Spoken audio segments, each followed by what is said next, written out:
Levy ग्रंथ अध्याय 19। प्रभु मूसा से बोला, इज़राइलियों के सारे समुदाय से यह कहो, पवित्र बनो, क्योंकि मैं प्रभु तुम्हारा ईश्वर पवित्र हूँ। तुम में प्रत्येक व्यक्ति अपने माता पिता का आदर करेगा और मेरे विश्राम दिवस मनाएगा, क्योंकि मैं प्रभु तुम्हारा ईश्वर हूँ। तुम मूर्ति पूजा नहीं करोगे, ना तुम अपने लिए ढली हुई देवता मूर्तियाँ बनाओगे, क्योंकि मैं प्रभु तुम्हारा ईश्वर हूँ। यदि तुम प्रभु के लिए शांति बलि चढ़ाओ, तो उसे इस प्रकार चढ़ाओ कि तुम प्रभु के कृपा पात्र बन जाओ। तुम जिस दिन बलि चढ़ाते हो, उसे उसी दिन या उसके दूसरे दिन खाओ, लेकिन तीसरे दिन जो शेष रह जाए वह आग में जला दिया जाए। यदि तीसरे दिन उसमें से कुछ खाया जाएगा तो वह अशुद्ध है, और चढ़ाने वाले को उससे कुछ लाभ नहीं होगा। जो उसमें से खाता है वह दोषी होगा, उसने प्रभु की पवित्र वस्तु को अपवित्र किया, वह अपने समुदाय से बहिष्कृत किया जाएगा। जब तुम अपनी भूमि की फसल काटो, तो अपने खेतों को किनारे तक नहीं काटो, और काटे हुए खेत की बालें नहीं बीनो। तुम अपनी दागबारियों से दूसरी बार फल नहीं बटोरो, और गिरे हुए अंगूरों को नहीं बीनो। तुम उन्हें गरीबों और परदेशियों के लिए छोड़ दो। मैं प्रभु तुम्हारा ईश्वर हूँ। चोरी मत करो, झूठ मत बोलो, और अपने पड़ोसी को धोखा मत दो। अपने ईश्वर का नाम अपवित्र करते हुए मेरे नाम की झूठी शपथ मत लो। मैं प्रभु हूँ। तुम ना तो अपने पड़ोसी का शोषण करो, और ना उसके साथ किसी प्रकार का न्याय। अपने दैनिक मजदूर का वेतन दूसरे दिन तक अपने पास मत रखो। तुम ना तो बहरे का तिरस्कार करो, और ना अंधे के मार्ग में ठोकर लगाओ, बल्कि अपने ईश्वर पर श्रद्धा रखो। मैं प्रभु हूँ। तुम न्याय करते समय पक्षपात मत करो। तुम ना तो दरिद्र का पक्ष लो, और ना धनी का मन रखो। तुम निष्पक्ष होकर अपने पड़ोसी का न्याय करो। तुम ना तो अपने लोगों की बदनामी करो, और ना अपने पड़ोसी को प्राणदंड दिलाओ। मैं प्रभु हूँ। अपने भाई के प्रति अपने हृदय में बैर मत रखो। यदि तुम्हारा पड़ोसी कोई अपराध करे, तो उसे डांटो, नहीं तो तुम उसके पाप के भागी बनोगे। तुम ना तो बदला लो, और ना अपने देश भाइयों से मनमुटाव रखो। तुम अपने पड़ोसी को अपने समान प्यार करो। मैं प्रभु हूँ। तुम मेरे आदेशों का पालन करो। तुम एक जाति के पशु से दूसरे जाति के पशु का गर्भधान नहीं कराओ। तुम अपने खेतों में दो प्रकार के बीज नहीं बोओगे। तुम दो प्रकार के धागों से बुने वस्त्र नहीं पहनोगे। यदि कोई पुरुष ऐसी स्त्री से प्रसंग करता है जो दासी है, और जिसकी सगाई किसी दूसरे से हो चुकी है, किंतु जिसको रुपया देकर नहीं छुड़ाया गया है, और जो अपनी दासता से मुक्त नहीं हुई है, तो उन्हें उचित दंड दिया जाए, लेकिन उन्हें प्राणदंड नहीं दिया जाएगा, क्योंकि वह स्वतंत्र नहीं है। पुरुष प्रभु के सामने क्षतिपूर्ति बलि चढ़ाने के लिए दर्शन कक्ष के द्वार पर एक मेढ़ा लाएगा। इसके द्वारा याजक उसके पाप के लिए प्रभु के सामने प्रायश्चित विधि संपन्न करेगा। इसके बाद उसे पाप की क्षमा मिलेगी। जब तुम देश में पहुंचोगे और वहां भिन्न प्रकार के फल वृक्ष लगाओगे, तो उनके फल वर्जित होंगे। वे 3 वर्ष तक तुम्हारे लिए वर्जित होंगे, तुम उन्हें नहीं खाओगे। चौथे वर्ष उनके सब फल पवित्र होंगे और प्रभु को अर्पित किए जाएंगे। 5वें वर्ष तुम उनके फल खा सकोगे। उस समय से वृक्षों की फसल बढ़ती जाएगी। मैं प्रभु तुम्हारा ईश्वर हूँ। तुम ऐसा मांस नहीं खाओगे जिसमें रक्त रह गया है। तुम ना तो सगुन विचारोगे, और ना भूत प्रेत की साधना करोगे। तुम कानपट्टियों पर अपने बाल या अपनी दाढ़ी का किनारा मत कटवाओ। तुम किसी व्यक्ति की मृत्यु के कारण अपने शरीर में घाव नहीं करोगे, और ना उस पर गोदना बनवाओगे। मैं प्रभु तुम्हारा ईश्वर हूँ। तुम अपनी बेटी को वेश्या बनाकर उसे भ्रष्ट नहीं करोगे। कहीं ऐसा ना हो कि देश में वैश्यगमन बढ़ जाए और वह दुराचार से भर जाए। तुम मेरे विश्राम दिवस मनाओगे और मेरे पवित्र स्थान का आदर करोगे। मैं प्रभु हूँ। तुम भूत प्रेत साधने वालों और ओझों के पास नहीं जाओगे और उनसे प्रश्न नहीं करोगे।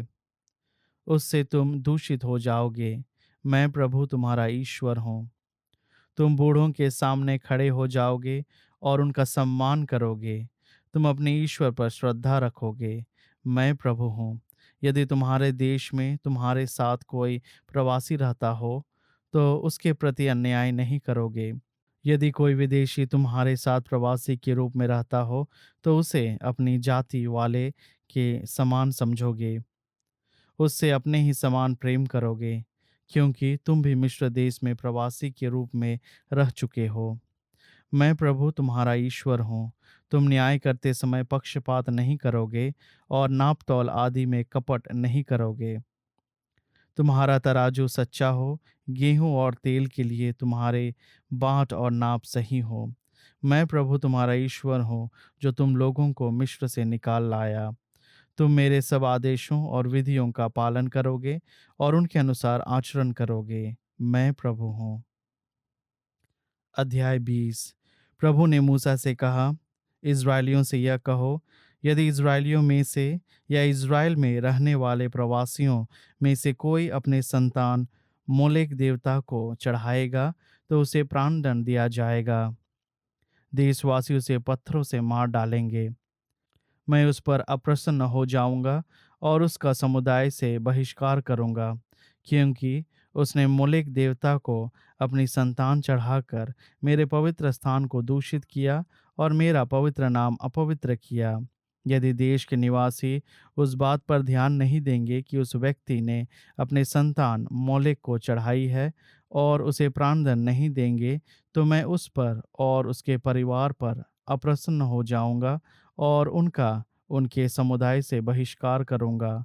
उसे और उन सबों को जो व्याभिचार करते हुए उसका अनुसरण करते हैं। यदि कोई भूत प्रेत साधने वालों या ओझों के पास जाएगा तथा व्याभिचार करते हुए उनका अनुसरण करेगा, तो मैं उस पर अप्रसन्न हो जाऊंगा और उसके समुदाय से बहिष्कार करूंगा। तुम अपने को पवित्र करो और पवित्र बने रहो। मैं प्रभु तुम्हारा ईश्वर हूँ। तुम मेरी विधियों का पालन करोगे और उनके अनुसार आचरण करोगे। मैं वह प्रभु हूँ जो तुमको पवित्र करता है। यदि कोई अपने पिता या अपनी माता को अभिशाप देगा, तो उसे प्राणदंड दिया जाएगा। उसने अपने पिता या अपनी माता को अभिशाप दिया, इसलिए उसका रक्त उसके सिर पड़ेगा। यदि कोई पुरुष किसी की पत्नी अपने पड़ोसी की पत्नी से व्याभिचार करे, तो व्याभिचारी और व्याभिचारिणी को प्राणदंड दिया जाएगा। यदि कोई अपने पिता की किसी पत्नी के साथ व्याभिचार करे, तो वह अपने पिता का अनादर करता है। दोनों को प्राणदंड दिया जाएगा और उनका रक्त उनके सिर पड़ेगा। यदि कोई अपनी पुत्र वधू के साथ व्याभिचार करे, तो दोनों को प्राणदंड दिया जाएगा। उन्होंने घृणित पाप किया, उनका रक्त उनके सिर पड़ेगा। यदि कोई स्त्री की तरह किसी पुरुष के साथ प्रसंग करे, तो दोनों घृणित पाप करते हैं। उनको प्राणदंड दिया जाएगा, उनका रक्त उनके सिर पड़ेगा। यदि कोई किसी स्त्री और उसकी माता दोनों के साथ विवाह करे, तो वह घृणित पाप है। उस पुरुष और दोनों स्त्रियों को आग में जलाया जाएगा। इस प्रकार का कुकर्म तुम लोगों में नहीं रहेगा। यदि कोई पशुगमन करे, तो उसे और पशु को दोनों को मार दिया जाएगा। यदि कोई स्त्री किसी पशु के साथ प्रसंग होने दे, तो उसे और पशु को दोनों को मार दिया जाएगा। उन्हें मारना है, उनका रक्त उनके सिर पड़ेगा। यदि कोई पुरुष अपनी बहन के साथ विवाह करे, चाहे वह उसके पिता की पुत्री हो, चाहे उसकी माता की हो, और वे प्रसंग करें, तो दोनों को लोगों के सामने मारना है। उसने अपनी बहन का अनादर किया और वह दोषी है। यदि कोई पुरुष किसी स्त्री के मासिक धर्म के समय उसकी अनुमति से उसके साथ प्रसंग करे तो दोनों को मारा जाएगा, क्योंकि उन्होंने उसके रक्त का बहता स्रोत उधारा। तुम अपने पिता या अपनी माता की बहन का शील भंग नहीं करोगे। जो ऐसा करता है वह अपनी निकट कुटुंबिनी का अनादर करता है और वह दोषी है। जो अपनी चाची का शील भंग करता है वह अपने चाचा का अनादर करता है, वह दोषी है और निसंतान मर जाएंगे। यदि कोई अपने भाई की पत्नी से विवाह करता है तो वह व्यभिचार है। उसने अपने भाई का अनादर किया, दोनों निसंतान मर जाएंगे। जब तुम मेरी सब विधियों और आदेशों का पालन करोगे और उनके अनुसार आचरण करोगे, तो मैं जिस देश में तुम लोगों को ले जाऊंगा वह तुम्हें बाहर नहीं निकालेगा। जिन जातियों को मैं तुम्हारे सामने निकाल दूंगा, तुम उनकी प्रथाओं का अनुसरण नहीं करोगे। उनके कुकर्मों के कारण मैं उनसे घृणा करता हूँ। मैंने तुम लोगों से कहा, तुम उनके देश अपने अधिकार में करोगे। मैं उस देश को जहाँ दूध और मधु की नदियाँ बहती है तुम लोगों को विरासत के रूप में देता हूँ। मैं प्रभु तुम्हारा ईश्वर हूँ। मैंने तुमको अन्य राष्ट्रों से अलग कर लिया। तुम शुद्ध और अशुद्ध पशुओं तथा अशुद्ध और शुद्ध पक्षियों में भेद करोगे। तुम उन पशुओं, पक्षियों और भूमि पर रेंगने वाले जीवों से अपने को दूषित नहीं करोगे, जिन्हें मैंने तुम्हारे लिए अशुद्ध घोषित किया है। मेरे लिए पवित्र बनो, क्योंकि मैं प्रभु पवित्र हूँ। मैंने तुम लोगों को अन्य राष्ट्रों से अपने लिए अलग कर लिया है। जो पुरुष और स्त्रियां भूत प्रेत की साधना करते हैं या जादू टोना करते हैं, उन्हें मार डाला जाए। वे पत्थरों से मारे जाएंगे, उनका रक्त उनके सिर पड़ेगा।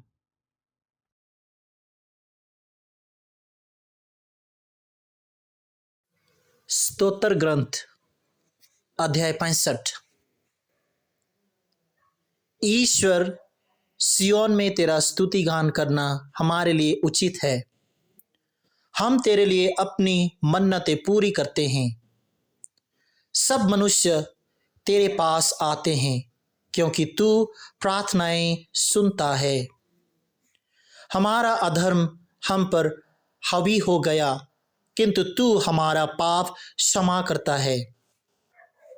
धन्य है वह जिसे तू चुनता और अपने मंदिर में निवास करने देता है। हम तेरे घर के वैभव से, तेरे मंदिर की पवित्रता से समृद्ध होंगे। अपने न्याय के अनुरूप तू अपने चमत्कारों द्वारा हमारी प्रार्थना का उत्तर देता है। तू हमारा उद्धारक ईश्वर है। समस्त पृथ्वी और सुदूर द्वीपों की आशा। वह अपने सामर्थ्य से पर्वतों को स्थापित करता है। वह पराक्रम से विभूषित है। वह समुद्र का गर्जन, उसकी लहरों का कोलाहल और राष्ट्रों का उपद्रव शांत करता है। पृथ्वी के सीमांतों के निवासी तेरे चमत्कार देखकर आश्चर्यचकित हैं। पूर्व और पश्चिम के प्रदेश तेरे कारण उल्लासित होकर आनंद मनाते हैं। तूने पृथ्वी की सुधि ली, उसे सींचा और उपज से भर दिया। तू मनुष्य के अन्न का प्रबंध करता है। तू भूमि को इस प्रकार तैयार करता है। तू जोती हुई भूमि सींचता है, उसे बराबर करता, पानी बरसाकर नरम बनाता और उसके अंकुरों को आशीष देता है। तू वर्ष भर वरदान देता रहता है। तेरे मर्गों के आसपास भी भूमि अच्छी फसल से भरी हुई है। पारती भूमि के चरगाह हरे भरे हैं। पहाड़ियों में आनंद के गीत गूंजते हैं। चरगाह पशुओं से भरे हुए हैं। घाटियां अनाज की फसल से ढकी हुई है। सर्वत्र आनंद तथा उल्लास के गीत सुनाई पड़ते हैं। प्रेरित चरित्र अध्याय 5। जब प्यादे वहां पहुंचे तो उन्होंने प्रेरितों को बंदीगृह में नहीं पाया। उन्होंने लौटकर यह समाचार दिया, हमने देखा कि बंदीगृह बड़ी सावधानी से बंद किया हुआ है और पहरेदार फाटकों पर तैनात हैं, किंतु खोलने पर हमें भीतर कोई नहीं मिला। यह सुनकर मंदिर आरक्षी के नायक और महायाजक यह नहीं समझ पा रहे थे कि प्रेरितों का क्या हुआ है। इतने में किसी ने आकर उन्हें यह समाचार दिया, देखिए, आप लोगों ने जिन व्यक्तियों को बंदीगृह में डाल दिया वे मंदिर में जनता को शिक्षा दे रहे हैं। इस पर मंदिर का नायक अपने प्यादों के साथ जाकर प्रेरितों को ले आया। वे प्रेरितों को बलपूर्वक नहीं लाए, क्योंकि वे लोगों से डरते थे कि कहीं हम पर पथराव ना करें। उन्होंने प्रेरितों को लाकर महासभा के सामने पेश किया। प्रधान याजक ने उनसे कहा, हमने तुम लोगों को कड़ा आदेश दिया था कि वह नाम लेकर शिक्षा मत दिया करो, परंतु तुम लोगों ने यरूशलेम के कोने कोने में अपनी शिक्षा का प्रचार किया है और उस मनुष्य के रक्त की जिम्मेवारी हमारे सिर पर मढ़ना चाहते हो। इस पर पेतरुस और अन्य प्रेरितों ने यह उत्तर दिया, मनुष्यों की अपेक्षा ईश्वर की आज्ञा का पालन करना कहीं अधिक उचित है। आप लोगों ने ईसा को क्रूस के काठ पर लटकाकर मार डाला था, किंतु हमारे पूर्वजों के ईश्वर ने उन्हें पुनर्जीवित किया। ईश्वर ने उन्हें शासक तथा मुक्तिदाता का उच्च पद देकर अपने दाहिने बैठा दिया है, जिससे वह उनके द्वारा इस्राएल को पश्चाताप और पाप क्षमा प्रदान करें। इन बातों के साक्षी हम हैं और पवित्र आत्मा भी, जिसे ईश्वर ने उन लोगों को प्रदान किया है जो उसकी आज्ञा का पालन करते हैं। यह सुनकर वे अत्यंत क्रुद्ध हो उठे और उन्होंने प्रेरितों को मार डालने का निश्चय किया। गमालियल का हस्तक्षेप। उस समय गमालियल नामक फरीसी, जो संहिता का शास्त्री और सारी जनता में सम्मानित था, महासभा में उठ खड़ा हुआ। उसने प्रेरितों को थोड़ी देर के लिए बाहर ले जाने का आदेश दिया और महासभा के सदस्यों से यह कहा, इस्राएली भाइयों, आप सावधानी से विचार करें कि इन लोगों के साथ क्या करने जा रहे हैं। कुछ समय पहले थ्योदस प्रकट हुआ। वह दावा करता था कि मैं भी कुछ हूं और लगभग 400 लोग उसके अनुयायी बन गए। वह मारा गया, उसके सभी अनुयायी बिखर गए और उनका नाम निशान भी नहीं रहा। उसके बाद जनगणना के समय यूदस गलीली प्रकट हुआ। उसने बहुत से लोगों को बहकाकर अपने विद्रोह में सम्मिलित कर लिया। वह भी नष्ट हो गया और उसके सभी अनुयायी बिखर गए। इसलिए इस मामले के संबंध में मैं आप लोगों से यह कहना चाहता हूं कि आप इनके काम में दखल ना दें और इन्हें अपनी राह चलने दें। यदि यह योजना या आंदोलन मनुष्यों का है तो यह अपने आप नष्ट हो जाएगा, परंतु यदि यह ईश्वर का है तो आप इन्हें नहीं मिटा सकेंगे और ईश्वर के विरोधी प्रमाणित होंगे। वे उसकी बात मान गए। उन्होंने प्रेरितों को बुला भेजा, उन्हें कोड़े लगवाए और यह कड़ा आदेश देकर छोड़ दिया कि तुम लोग ईसा का नाम लेकर उपदेश मत दिया करो। प्रेरित इसलिए आनंदित होकर महासभा के भवन से निकले कि वे ईसा के नाम के कारण अपमानित होने योग्य समझे गए। वे प्रतिदिन मंदिर में और घर घर जाकर शिक्षा देते रहे और ईसा मसीह का सुसमाचार सुनाते रहे।